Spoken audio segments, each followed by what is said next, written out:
Hi guys, welcome back to my channel. Okay, so first things first, I thought let me start by giving a list of top 10 easy and practical environmental solutions for an ordinary person like myself, like yourself, and then I'll go out and try these things and then I'll take you with me on this journey. So let's go. Just to set the scene for this specific channel and this particular video, I thought let's shift our blame and our focus from big industrial companies, from government, and let's rather focus on us as individuals. What is it that I as an individual can do towards contributing to the environment, sustainability? What can I as an individual South African do? I understand that government and industrial companies have big roles to play, but there's different levels, there's different scales to combating these issues, and the focus of this channel and this video will be on that individual level. Number one, back to basics. Save water. It's simple. Okay, so in our country, water is scarce, and the process of getting water, be it from groundwater or rivers or dams, that process it causes harm in one way or the other to the ecosystem or that environment where that water is being taken from.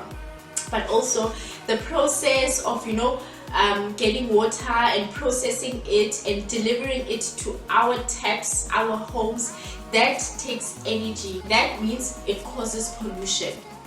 But we need water. We need water. We can't live without water. So the best thing we can do is to at least be conscious of the amount of water that we use and try to not use or waste water as much, So some of the things that you can do to save water. Firstly, before anything, just check all your taps, check all your pipes and see if you can see any leakage. If there's any pipe or any tap that's leaking, you need to fix it as soon as possible. And other smaller things you can do: one, you can take shorter showers or use less water when you are bathing in a bathtub. And the other thing you can do is use a cup when you brush your teeth. It sounds stupid, but it works. And another thing that you can do is flush half of the water when you are using the toilet. You don't need to flush out all that clean water, you can see when you don't need that much water to get rid of all your business. So just don't flush all that water out. Try to flush and then put it back up so that some of the water is saved. So those are just some of the things that you can do to save water. Number two, back to basics. Save electricity or use electricity sparingly. So we all know that in our country, most of our energy, we get it from coal. Now, coal is a fossil fuel which releases greenhouse gas emissions, which causes climate change. And we've all seen climate change in our country. We've seen the natural disasters, we've seen droughts, we've seen floods, all these natural disasters as a result of climate change. So not all of us can afford to install or to get alternative energies like your solar panels and those kinds of things. Not all of us can afford to get that. So the least we can do, or the only thing we can do, is save electricity. Wherever possible, wherever you can, save electricity. So some of the few things that you can do, again, back to basics: switch off your lights in other rooms. You don't need the whole house to be on lit. You can switch off lights in the rooms that you are not using. Also, switch off appliances. There's many appliances that we like to leave running even though we're not using them. For example, like a radio in the other room that is just playing on its own and you're not using it, you can just switch it off. Or even the oven or the stove, when you are using it and then you just leave it on. There's no need for that. Just switch off any appliance that you're not using. A fan, if you don't really need it, then you can just switch it off. But also, I know most of us, there was a big government drive that started this, is use LED lights. So most of us already are using this. If not, switch to LED light. So these are just some of the things you can do to save electricity and save money whilst you're at it. Number 3, find something to repurpose, to reuse or recycle. There are many reasons why you should be repurposing or reusing or recycling your waste. Firstly, natural resources were used to make that product.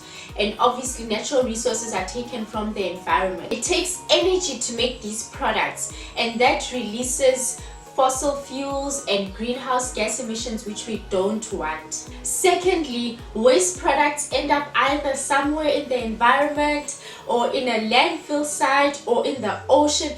Either way, it causes harm and it causes damage to that environment and the animals. Lastly, it is more economic to recycle or repurpose rather than to buy. But also, I think you should try to make something that you can actually use. You'll see in my next video that I'll upload, I will be repurposing a tire. Number 4, separate out your waste. Use different color codes, whatever you want to do, but separate out your waste. So it's more difficult to find a waste depot. So what you can do instead is to sort it out and separate all the recyclable products to make it easier for informal waste pickers to be able to collect it. Number 5, avoid single-use plastic. Single-use plastic, it's like your shopping bags, your straws or your water bottles. Just try to avoid this, because again, this is waste that ends up either in the environment, the landfill site or the ocean, and it affects the animals that live in those habitats, especially ones that try to eat it thinking that it's food. Also, some of the animals that we eat, like the very classical fish, they accumulate these plastic particles which we then eat, and it causes issues and problems like cancer.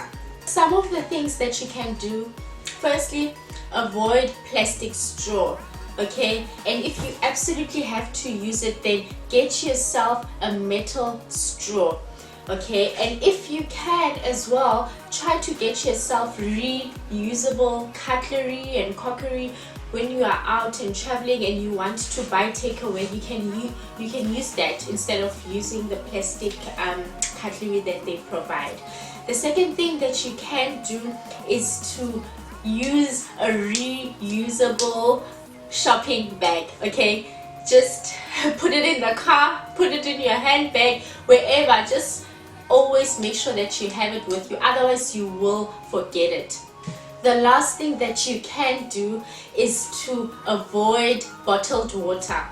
Now, I know sometimes we are traveling on the road or whatever the case may be, and you just need water and you have to buy it. So in that case, what you can do is reuse that bottle of that bottled water as many times as you can before you actually discard it. Number 6, plant your own vegetable garden. As you will see in my other next video.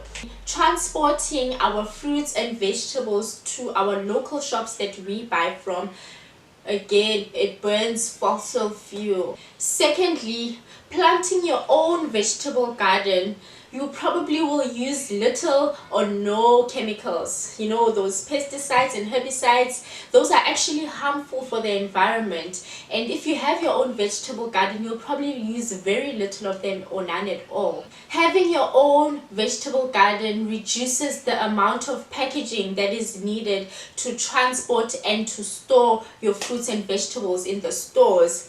So these packaging are either made of cardboard or plastic. In either case, it's waste that again ends up in the landfill site, the environment, the ocean.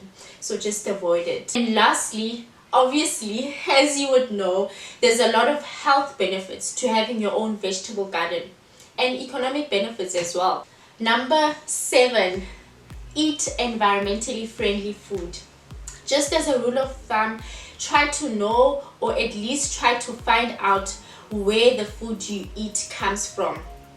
generally it's better to just eat fresh food, because the more processed it is, then the more energy it took to make it. Secondly, try to buy locally produced food, because then it's going to reduce the amount of transportation and the amount of packaging that is needed. Now, the next point is a bit controversial.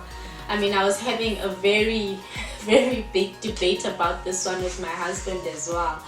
But in any case, from what I've read, meat has a big impact on the environment. Most of the meat that we eat is farmed in an intensive system. So that means it takes water, it takes energy, and it needs antibiotics, it needs hormones, it needs pesticides and chemicals in order to be able to raise that livestock. Personally, that's for me not enough to convince me to not eat meat at all. But I can at least try to reduce the amount of meat that I eat, at least maybe once a week, and try meat-free Monday, or just in general, wherever possible, if I can, to reduce the amount of meat that I eat. And lastly, read up. Look for apps in your phone. You know, there's many sources of information and resources that are available to us that you can look for to try and find out what are the foods that are more environmentally sustainable, so we can try and eat more of those. I read somewhere that you should try to eat the fruits and vegetables that are in season in your specific location, country, whatever, because then that's going to reduce the amount of importing and transportation that's needed to bring those food to your specific area. So I don't know. Let me know what you think about that. Would you rather not eat your favorite fruits or vegetables because they are not in season at that time in your location? Let me know what you think. Number 8, travel. Okay, travel, it's good. I love to travel to learn, travel to discover your beautiful country, our beautiful country, travel to learn and discover the rest of the world. It's good to travel, but avoid unnecessary travel. Wherever possible, if it's unnecessary, avoid it. Traveling using your car or even a plane, it releases greenhouse gases because it uses fossil fuels, and obviously that causes climate change. One thing we have learned from this COVID pandemic and this lockdown is that there are many meetings, workshops, conferences that don't actually need to be done physically but can be done digitally or remotely. I know that there's some meetings or some conferences that a person would need to be there, but there's many, honestly, that we can do without having to travel as much as we used to do. So after this lockdown or this pandemic, hopefully we have learned a few things and we'll be able to do things better. The next point, easy, work from home if you can. Okay, if your job allows you and if you are able to and you don't need to go to the office, try, even if it's some days, not all the days, try to work from home wherever possible. Lastly, try to reduce the number of times that you have to go to the shops or the grocery stores. If you have to, write down a list of everything that you need so that you have one trip and not as many trips to go buy different things from the shops. Number 9, shop local, period. Support your local business whilst reducing the amount of carbon emission because of all the transportation and the packaging that is needed. Whether it's personal care, hygiene, or food like I've mentioned before, or even like furniture, anything local is lekker. Number 10. So this is more of like a point rather than an actual like solution. Maybe you can tell me, I don't know. Go outside, discover the beauty of nature that is just outside your doorstep, just outside your house. You know, it's so refreshing. I enjoy bird watching. I'm not an expert, I just enjoy, like, you know, looking at birds outside and being able to identify it. It's exciting for me. But what you can do is go to your local bookshop. Like you can look for a guide, a mammal guide, even a bird guide, a tree guide, a flower guide, anything that will help you learn and identify the different animals or plants that are around you. It's actually very exciting, and once you have that excitement from seeing that you saw that tree or you saw that bird and you know what it's called, you know how it sounds like, you know, that's very exciting for me personally. You can also try and get an app in your phone. Try with a free and simple one first before you go and you buy something expensive that you don't use. First, try using an app that is very simple and easy, that will help you to identify like different things like birds or trees or flowers. Then you can upgrade and pay if it really excites you. Then you can take it even a step further. You know, you can go hiking, and whilst you're at it, you are busy identifying stuff, and it's just very nice. And you can take it another step further and go for like a game drive or something like that, and it's so much more nice and exciting when you go to like a hiking or a game drive and you have like a book or an app that you can use to identify. So you see an animal and you look for it, you identify it, you know, it's more exciting and the experience itself is a lot better. Now, I know that there are plenty more things, like the list is endless of the things that people can do, but I chose just a few simple and practical and easy ones that I am able to do just to get us started, just to get me started and to get all of us started.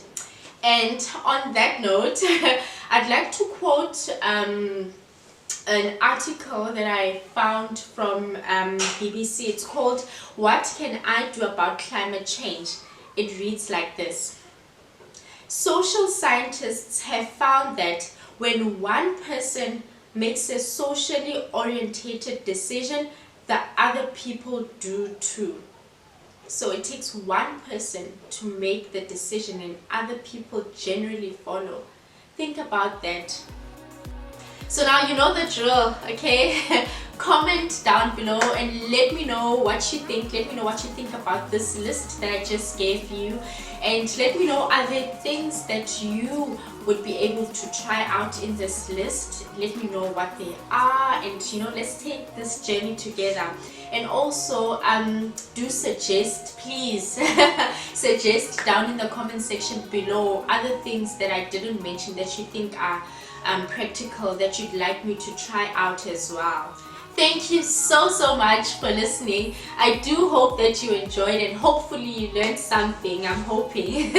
Okay, so if you did like this video, please do like below, subscribe, share with other people as well that you think might be interested or that could learn or that can follow us on this journey as well. And yeah, that is it. Thank you, and I'll see you in my next video. Cheers.